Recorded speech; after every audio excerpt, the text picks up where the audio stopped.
नमस्कार दोस्तों, स्वागत है आप सबका एक बार फिर से। तो चलिए कहानी शुरू करते हैं। अगर पत्नी पसंद ना हो तो आज के ज़माने में उससे छुटकारा पाना आसान नहीं है, क्योंकि दुनिया इतनी तरक्की कर चुकी है कि आज पत्नी को आसानी से तलाक भी नहीं दिया जा सकता। अगर आप सोच रहे हैं कि हत्या करके छुटकारा पाया जा सकता है, तो हत्या करना तो आसान है, लेकिन लाश को ठिकाने लगाना आसान नहीं है। इसके बावजूद दुनिया में ऐसे मर्दों की कमी नहीं है जो पत्नी को मारकर उसकी लाश को आसानी से ठिकाने लगा देते हैं। ऐसे भी लोग हैं जो जरूरत पड़ने पर तलाक देकर भी पत्नी से छुटकारा पा लेते हैं। लेकिन यह सब वही लोग करते हैं जो हिम्मत वाले होते हैं। हिम्मत वाला तो पुष्पक भी था, लेकिन उसके लिए समस्या यह थी कि पारिवारिक और भावनात्मक लगाव की वजह से वह पत्नी को तलाक नहीं देना चाहता था। पुष्पक सरकारी बैंक में कैशियर था। उसने स्वाति के साथ वैवाहिक जीवन के 10 साल गुजारे थे। अगर मालिनी उसकी धड़कनों में न समा गई होती तो शायद बाकी का जीवन भी वह स्वाति के ही साथ बिता देता। उसे स्वाति से कोई शिकायत भी नहीं थी। उसने उसके साथ दाम्पत्य के जो 10 साल बिताए थे उन्हें भुलाना भी उसके लिए आसान नहीं था। लेकिन इधर स्वाति में कई ऐसी खामियां नजर आने लगी थी जिनसे पुष्पक बेचैन रहने लगा था। जब किसी मर्द को पत्नी में खामियां नजर आने लगती है तो वह उससे छुटकारा पाने की तरकीबें सोचने लगता है। इसके बाद उसे दूसरी औरतों में खूबियां ही खूबियां नजर आने लगती है। पुष्पक भी अब इस स्थिति में पहुंच गया था। उसे जो वेतन मिलता था उसमें वह स्वाति के साथ आराम से जीवन बिता रहा था, लेकिन जब से मालिनी उसके जीवन में आई तब से उसके खर्च अनायास बढ़ गए थे। इसी वजह से वह पैसों के लिए परेशान रहने लगा था। उसे मिलने वाले वेतन से 2 औरतों के खर्च पूरे नहीं हो सकते थे। यही वजह थी कि वह दोनों में से किसी एक से छुटकारा पाना चाहता था। जब उसने मालिनी से छुटकारा पाने के बारे में सोचा तो उसे लगा कि वह उसे जीवन के एक नए आनंद से परिचय कराकर यह सिद्ध कर रही है, जबकि स्वाति में वह बात नहीं है। वह हमेशा ऐसा बर्ताव करती है जैसे वह बहुत बड़े अभाव में जी रही है। लेकिन उसे वह वादा याद आ गया जो उसने उसके बाप से किया था कि वह जीवन की अंतिम सांसों तक उसे जान से भी ज्यादा प्यार करता रहेगा। पुष्पक इस बारे में जितना सोचता रहा उतना ही उलझता गया। अंत में वह इस निर्णय पर पहुंचा कि वह मालिनी से नहीं, स्वाति से छुटकारा पाएगा। वह उसे न तो मारेगा न ही तलाक देगा। वह उसे छोड़कर मालिनी के साथ कहीं भाग जाएगा। यह एक ऐसा उपाय था जिसे अपनाकर वह आराम से मालिनी के साथ सुख से रह सकता था। इस उपाय में उसे स्वाति की हत्या करने के बजाय अपनी हत्या करनी थी। सच में नहीं, बल्कि इस तरह की उसे मरा हुआ मान लिया जाए। इसके बाद वह मालिनी के साथ कहीं सुख से रह सकता था। उसने मालिनी को अपनी परेशानी बताकर विश्वास में लिया। इसके बाद दोनों इस बात पर विचार करने लगे कि वह किस तरह आत्महत्या का नाटक करे कि उसकी साजिश सफल रहे। अंत में तय हुआ कि वह समुद्र तट पर जाकर खुद को लहरों के हवाले कर देगा। तट की ओर आने वाली समुद्री लहरें उसकी जैकेट को किनारे ले जाएंगी। जब उस जैकेट की तलाशी ली जाएगी तो उसमें मिलने वाले पहचान पत्र से पता चलेगा कि पुष्पक मर चुका है। उसे पता था कि समुद्र में डूबकर मरने वालों की लाशें जल्दी से नहीं मिलती, क्योंकि बहुत कम लाशें ही बाहर आ पाती हैं। ज्यादातर तो समुद्र जीव चट कर जाते हैं। जब उसकी लाश नहीं मिलेगी तो यह सोचकर मामला रफा दफा कर दिया जाएगा कि वह मर चुका है। इसके बाद देश के किसी महानगर में पहचान छिपाकर वह आराम से मालिनी के साथ बाकी का जीवन गुजारेगा। लेकिन इसके लिए काफी रुपयों की जरूरत थी। उसके हाथों में रुपये तो बहुत होते थे, लेकिन उसके अपने नहीं। इसकी वजह यह थी कि वह बैंक में कैशियर था। लेकिन उसने आत्महत्या क्यों की, यह दिखाने के लिए उसे खुद को लोगों की नज़रों में कंगाल दिखाना जरूरी था। योजना बनाकर उसने यह काम शुरू भी कर दिया। कुछ ही दिनों में उसके साथियों को पता चल गया कि वह एकदम कंगाल हो चुका है। बैंक कर्मचारी को जितने कर्ज मिल सकते थे उसने सारे के सारे ले लिए। उन कर्जों की किस्तें जमा करने से उसका वेतन काफी कम हो गया था। वह साथियों से अक्सर तंगी का रोना रोता रहता था। इस हालत से गुजरने वाला कोई भी आदमी कभी भी आत्महत्या कर सकता था। पुष्पक का दिल और दिमाग अपनी इस योजना को लेकर पूरी तरह संतुष्ट था। चिंता थी तो बस यह है कि उसके बाद स्वाति कैसे जीवन बिताएगी। वह जिस मकान में रहता था उसे उसने भले ही बैंक के कर्ज से लेकर बनाया था, लेकिन उसके रहने की कोई चिंता नहीं थी। शादी के 10 सालों बाद भी स्वाति को कोई बच्चा नहीं हुआ था। अभी वह जवान थी, इसलिए किसी से भी विवाह करके आगे की जिंदगी सुख और शांति से बिता सकती थी। यह सोचकर वह उसकी ओर से संतुष्ट हो गया था। बैंक से वह मोटी रकम उड़ा सकता था क्योंकि वह बैंक का हेड कैशियर था।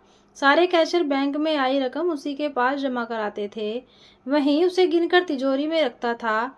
उसे इसी रकम को हथियाना था। उस रकम में कमी का पता अगले दिन बैंक खुलने पर चलता। इस बीच उसके पास इतना समय रहता कि वह देश के किसी दूसरे महानगर में जाकर आसानी से छिप सके। लेकिन बैंक की रकम में हेरफेर करने में परेशानी यह थी कि ज्यादातर रकम छोटे नोटों में होती थी। वह छोटे नोटों को साथ ले जाने की गलती नहीं कर सकता था। इसलिए उसने सोचा कि जिस दिन उसे रकम का हेरफेर करना होगा, उस दिन वह बड़े नोट किसी को नहीं देगा। इसके बाद वह उतने ही बड़े नोट साथ ले जाएगा जितने जेबों और बैग में आसानी से जा सकें। पुष्पक का सोचना था कि अगर वह 20 लाख रुपए भी लेकर निकल गया तो उन्हीं से कोई छोटा मोटा कारोबार करके मालिनी के साथ नया जीवन शुरू करेगा। 20 लाख की रकम इस महंगाई के दौर में कोई ज्यादा बड़ी रकम तो नहीं है, लेकिन वह मेहनत से काम करके इस रकम को कई गुना बढ़ा सकता है। जिस दिन उसने पैसे लेकर भागने की तैयारी की थी, उस दिन रास्ते में एक हैरान करने वाली घटना घट गई। जिस बस से वह बैंक जा रहा था, उसका कंडक्टर एक सवारी से लड़ रहा था। सवारी का कहना था कि उसके पास पैसे नहीं हैं, एक लॉटरी का टिकट है, अगर वह उसे खरीद ले तो उसके पास पैसे आ जाएंगे, तब वह टिकट ले लेगा। लेकिन कंडक्टर मना कर रहा था। पुष्पक ने झगड़ा खत्म करने के लिए वह टिकट 50 रुपए में खरीद लिया। उस टिकट को उसने जैकेट की जेब में रख लिया। आत्महत्या के नाटक को अंजाम तक पहुंचाने के बाद वह फोर्ट पहुंचा और वहां से कुछ जरूरी चीजें खरीदकर एक रेस्टोरेंट में बैठ गया। चाय पीते हुए वह अपनी योजना पर मुस्कुरा रहा था। तभी अचानक उसे एक बात याद आई। उसने आत्महत्या का नाटक करने के लिए अपनी जो जैकेट लहरों के हवाले की थी, उसमें रखे सारे रुपए तो निकाल लिए थे, लेकिन लॉटरी का वह टिकट उसी में रह गया था। उसे बहुत दुख हुआ। घड़ी पर नजर डाली तो उस समय रात के 10 बज रहे थे। अब उसे तुरंत स्टेशन के लिए निकलना था। उसने सोचा जरूरी नहीं कि उस टिकट में इनाम निकल ही आए, इसलिए उसके बारे में सोचकर उसे परेशान नहीं होना चाहिए। ट्रेन में बैठने के बाद पुष्पक मालिनी की बड़ी बड़ी काली काली आंखों की मस्ती में डूबकर अपने भाग्य पर इतरा रहा था। उसके सारे काम बिना व्यवधान के पूरे हो गए थे, इसलिए वह काफी खुश था। फर्स्ट क्लास के उस कूपे में 2 ही बर्थ थी, इसलिए उनके अलावा वहां कोई और नहीं था। उसने मालिनी को पूरी बात बताई तो वह एक लंबी सांस लेकर मुस्कुराते हुए बोली, जो भी हुआ ठीक हुआ। अब हमें पीछे की नहीं आगे की जिंदगी के बारे में सोचना चाहिए। पुष्पक ने ठंडी आह भरी और मुस्कुरा कर रह गया। ट्रेन तेज गति से महाराष्ट्र के पठारी इलाके से गुजर रही थी। सुबह होते होते वह महाराष्ट्र की सीमा पार कर चुकी थी। उस रात पुष्पक पल भर नहीं सोया। उसने मालिनी से बातचीत भी नहीं की थी। दोनों अपनी अपनी सोचों में डूबे थे। भूत और भविष्य दोनों के अंदेशे उन्हें विचलित कर रहे थे। दूर एक क्षितिज पर लाल लाल सूरज दिखाई देने लगा था। नींद के बोझ से पलकें बोझिल होने लगी थी। तभी मालिनी अपनी सीट से उठी, उसके सीने पर सिर रखकर उसी की बगल में बैठ गई। पुष्पक ने आंखें खोलकर देखा तो ट्रेन सोलापुर स्टेशन पर खड़ी थी। मालिनी को उस हालत में देखकर उसके होठों पर मुस्कुराहट तैर गई। हैदराबाद के होटल के कमरे में वे पति पत्नी की हैसियत से ठहरे थे। वहां उनका यह दूसरा दिन था। पुष्पक जानना चाहता था कि मुंबई से उसके भागने के बाद क्या स्थिति है। वह लैपटॉप खोलकर मुंबई से निकलने वाले अखबारों को देखने लगा। कोई खास खबर? मालिनी ने पूछा। अभी देखता हूँ, पुष्पक ने हंसकर कहा। मालिनी भी लैपटॉप पर झुक गई। दोनों अपने भागने से जुड़ी खबर खोज रहे थे। अचानक एक जगह पुष्पक की नजर जमकर रह गई। उससे सटी बैठी मालिनी को लगा कि पुष्पक का शरीर अकड़ सा गया है। उसने हैरानी से पूछा, क्या बात है डियर? पुष्पक ने गूंगों की तरह उंगली से लैपटॉप की स्क्रीन पर एक खबर की ओर इशारा किया। समाचार पढ़कर मालिनी भी जड़ हो गई। वह होठों ही होठों में बड़बड़ाई, समय और संयोग, संयोग से कोई नहीं जीत सका। हाँ, संयोग ही है, वह मुंह सिकोड़ कर बोला। जो हुआ अच्छा ही हुआ। मेरी जैकेट पुलिस के हाथ लगी। जिस पुलिस वाले को मेरी जैकेट मिली वह ईमानदार था, वरना मेरी आत्महत्या का मामला ही गड़बड़ा जाता। चलो, मेरी आत्महत्या वाली बात सच हो गई। इतना कहकर पुष्पक ने एक ठंडी आह भरी और खामोश हो गया। मालिनी खबर पढ़ने लगी, आर्थिक परेशानियों से तंग आकर आत्महत्या करने वाले बैंक कैशियर का दुर्भाग्य। इस हेडिंग के नीचे पुष्पक की आर्थिक परेशानी का हवाला देते हुए आत्महत्या और बैंक के कैश से 20 लाख की रकम कम होने की बात लिखते हुए लिखा था, इंसान परिस्थिति से परेशान होकर हौसला हार जाता है और मौत को गले लगा लेता है, लेकिन वह नहीं जानता कि प्रकृति उसके लिए और भी तमाम दरवाजे खोल देती है। पुष्पक ने 20 लाख बैंक से चुराए और रात को जुए में लगा दिए कि सुबह पैसे मिलेंगे तो वह उसमें से बैंक में जमा कर देगा, लेकिन वह सारे रुपए हार गया।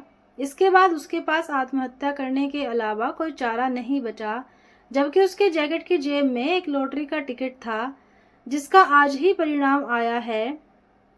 उसे 2 करोड़ रुपए का पहला इनाम मिला है। सच है, समय और संयोग को किसी ने नहीं देखा है।